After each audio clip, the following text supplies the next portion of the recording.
Selamat pagi saudara-saudari yang dikasihi Tuhan. Mari kita mengawali hari baru dengan mendengarkan firman Tuhan yang diambil dari Injil Yohanes bab 19 ayat 25 sampai dengan 34. Tuhan bersamamu. Inilah Injil suci menurut Yohanes. Waktu Yesus bergantung di salib, dan dekat salib Yesus berdiri ibunya dan saudara ibunya, Maria istri Kleopas dan Maria Magdalena. Ketika Yesus melihat ibunya dan murid yang dikasihinya di sampingnya, berkatalah ia kepada ibunya, "Ibu, inilah anakmu." Kemudian katanya kepada muridnya, "Inilah ibumu." Dan sejak saat itu, murid itu menerima dia di dalam rumahnya. Sesudah itu, karena Yesus tahu bahwa segala sesuatu telah selesai, berkatalah ia, supaya genaplah yang ada tertulis dalam kitab suci, "Aku haus." Di situ ada suatu bekas penuh anggur asam. Maka mereka mencucukkan bunga karang yang telah dicelupkan dalam anggur asam pada sebatang hisop, lalu mengunjukkannya ke mulut Yesus. Sesudah Yesus meminum anggur asam itu, berkatalah ia, "Sudah selesai." Lalu ia menundukkan kepalanya dan menyerahkan nyawanya. Karena hari itu hari persiapan dan supaya pada hari Sabat mayat-mayat itu tidak tinggal tergantung pada kayu salib, sebab Sabat itu adalah hari yang besar, maka datanglah orang-orang Yahudi kepada Pilatus dan meminta kepadanya supaya kaki orang-orang itu dipatahkan dan mayat-mayatnya diturunkan. Maka datanglah prajurit-prajurit, lalu mematahkan kaki orang yang pertama dan kaki orang yang lain yang disalibkan bersama-sama dengan Yesus. Tetapi ketika mereka sampai kepada Yesus dan melihat bahwa ia telah mati, mereka tidak mematahkan kakinya. Tetapi seorang dari antara prajurit itu menikam lambungnya dengan tombak, dan segera mengalir keluar darah dan air.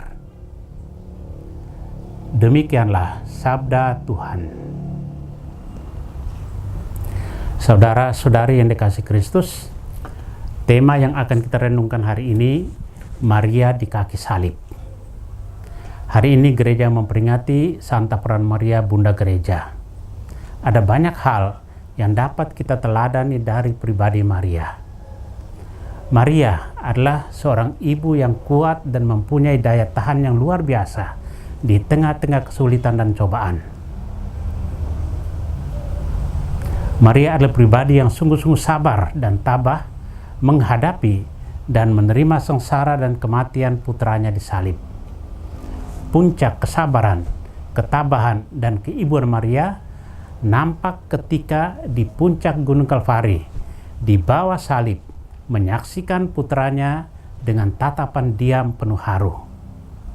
Keibuan Maria tidak hanya untuk Yesus, tetapi merangkul semua manusia. Inti sengsara Yesus baru kita sadari bila mendengar seruan Yesus di kayu salib. "Allahku, ya Allahku, mengapa engkau meninggalkan aku?" Tidak pernah ada seorang manusia yang hidup dekat dengan Allah seperti Yesus. Tidak pernah ada seorang yang bersatu mutlak dengan Allah seperti Yesus. Kini, di kayu salib, tali penghubung yang menyatukan Yesus dengan Allah Bapanya seakan-akan diputuskan dengan mendadak dan kejam. Dia bagai samudera yang tiba-tiba jadi tanah kering. Dia bagaikan terperosok ke dalam jurang di mana tidak ada jalan keluar. Yesus berkata, "Aku haus." Ia mengalami kehausan akan cinta Allah yang tidak dapat dihilangkan selain bila ia boleh minum dari sumber cinta, yakni Allah Bapa. Di saat inilah Maria hadir, turut mengalami kesepian anaknya. Seperti sebelumnya di Taman Getsemani, Allah Bapa mengutus malaikat untuk menguatkan Yesus. Kini Allah mengutus Maria untuk mendampingi Yesus pada saat puncak penderitaannya itu. Dan ia melepaskan ibunya dan menyerahkan kepada kita. Inilah pengosongan diri secara total supaya kurbannya sungguh sempurna.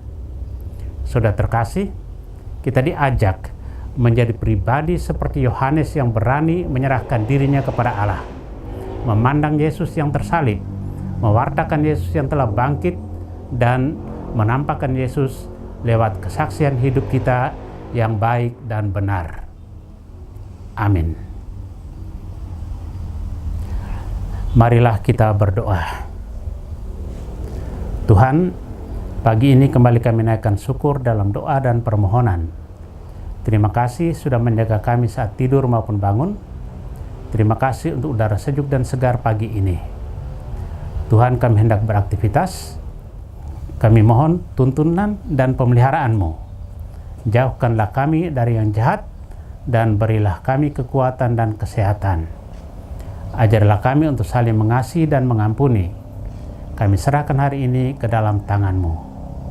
Kristus terang dunia, berkatilah keluarga-keluarga kami, jadikanlah kami alat kasih-Mu dan pantaskanlah kami menjadi hamba-Mu yang setia. Amin. Tuhan bersamamu. Semoga keluarga kita, orang-orang yang terkasih dan doakan, seluruh aktivitas kita hari ini dilindungi, dibimbing, dan diberkati oleh Allah yang Maha Kuasa, Bapa dan Putra dan Roh Kudus. Amin.